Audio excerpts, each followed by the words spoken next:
He drives out demons by the power of Beelzebul. What an insult to our Lord. They're claiming that he's driving out demons by the power of the prince of demons. And in one sense, you can understand their confusion because Jesus is not using traditional rituals. He doesn't call upon the name and the power of God to cast out a demon.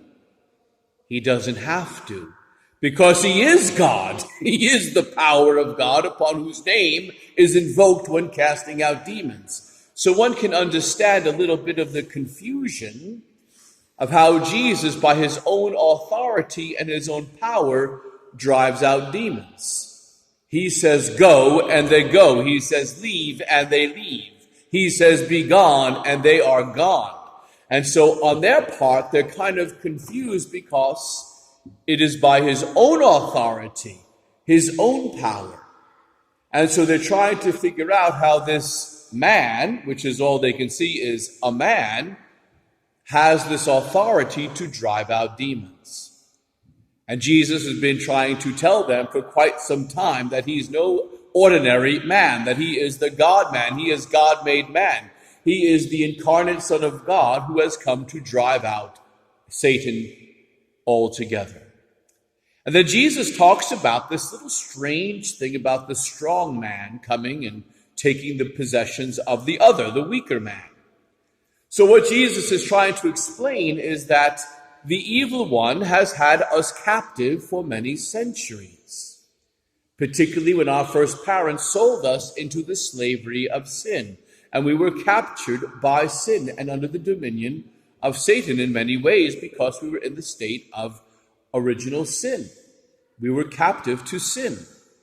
And now one stronger than Satan has come and has put him in the battle, put him in his place, and has now taken his share of the spoil. Us. One stronger than Satan has come to drive out Satan, to deliver us from sin and death, to deliver us from the power of the evil one. And so the Lord is describing what he has come to do in the deliverance from evil. This last part here is very interesting about when an unclean, a demonic spirit is cast out, how it travels and then seeks a place to rest and finds when it comes back and finds the house clean and then comes back with 7 demons worse than itself. We could say very much that this happens to many countries. Talk about St. Denis today. St. Denis left Rome in the year 250, around that time, middle of the 3rd century. St. Denis arrived in France and began to evangelize France and brought them to faith. They abandoned their pagan practices. They abandoned paganism. And paganism, in one sense, is very much so a form of demonic worship. It's a form of demonism, even though the people don't know that, they don't understand that. It is the influence of the evil one that gets people to worship paganism. And so St. Denis drove out the pagans and paganism from France, and particularly from Paris. And he became the first bishop of Paris. Now, the pagan priests reacted and responded, and they had St. Denis martyred. He was killed for the faith along with his companions. But his blood became the seed of Christians, and eventually Christianity drove out the pagan demons of France. And for many centuries, France was a very strong bastion of Catholicism. Literally, for the next 1,500 years, France was strong in the faith, giving us such wonderful, incredible saints throughout the centuries, a bastion of the orthodoxy of the faith, until the 18th century. In the late 18th century, the late 1700s, we had the turning away from faith, the abandonment of faith, and a return to a certain paganism. The French Revolution was a horrifying event that welcomed back in true paganism, even changing the days of the week to a 10-day week from a 7-day week to get rid of Sundays and Saturdays, and reintroduced paganism into France. They even put a statue of the goddess of liberty into the cathedral of Notre Dame. It was horrible. And the way they killed people, particularly priests and religious, every day at the guillotine, that devils came back, founding it swept clean of faith. In other words, people who left their faith, abandoned their faith, it was swept clean of faith, and so they came back with 7 demons worse than itself. Now, France did recover a bit, but never fully. It hasn't fully recovered from it. It's still suffering from the effects of the Enlightenment period, of the modernism that has sent in and has infected the country pretty bad and began to affect the countries around it. Our own country suffers from this. When the missionaries arrived here in the 16th century, the Franciscans and the Jesuits brought the faith to this land and drove out the paganism.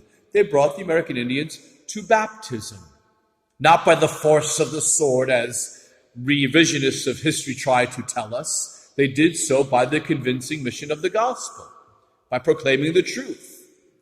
And it was freely embraced. And then we saw the coming of Christians and so forth, and our country became a country of deep faith. And right now, so many centuries later, we are now suffering from the cleaning out of faith that happened around 40 years ago. When people stopped practicing their faith, it reinvited back into the country evil far worse than itself that has come back. We went from having, 90% of Catholics going to Sunday Mass, now down to less than 30.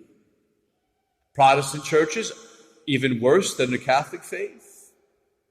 We see an abandoning of faith in our country. And so it being swept clean of faith. And what happens when a country is swept clean of faith? The demons that left come back with 7 demons worse than itself. The evils of contraception that lead to the evils of abortion. The evil of abortion that leads to the evil of euthanasia. The evils of abortion and euthanasia lead to the evils of infanticide, that lead to the destruction, the killing of the handicapped or those with disabilities. All things that are happening right now in this country. Demons far worse than when our first missionaries arrived here. Evil far worse. This is what happens when the faith is abandoned. When Christ is dethroned in the hearts of others and Christ is kicked out. The devil comes back with demons worse than itself. It happened to France in the 1700s. It happened in England in the 16th century. It's happening now in our own country. The only answer to our present struggles and difficulties is the return to faith. To exorcise these demons by driving them out, by rethroning Christ in the hearts of our country.